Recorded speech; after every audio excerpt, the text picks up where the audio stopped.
Hey guys, it's Greg, and today's video is going to simply cover the two top tips I have for anyone creating a Wix website or really any website in general. So the first one is to make sure that your photos are high quality but small file sizes. So typically when you upload a high quality photo, it has a big file size like 10-20 megabytes. Well, that is way too big for any website.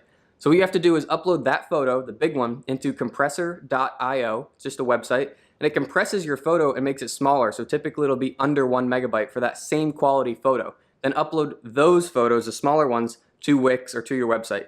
And that way you will have small file sizes, but the same high quality look. Now that brings me into the second tip, is to make sure that your website loads quickly. So there's two ways to make sure you can do this. The first one is to make sure you have small file sizes on your photos. The second is to make sure that you're only using really up to 3 different types of fonts. If you go above that and you start using 4, 5, 6 fonts, every time someone loads the website, Wix has to pull all those different font codes, which takes up time and makes your website load slower.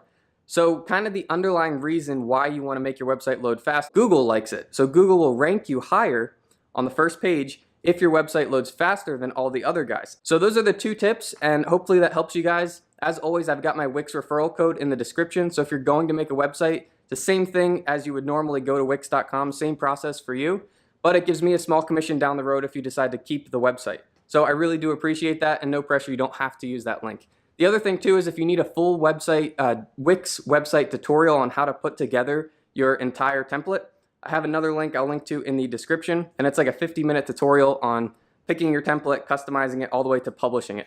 So if you have any questions, you have any specific videos you want me to make, let me know guys. Otherwise, I'll see you in the next one.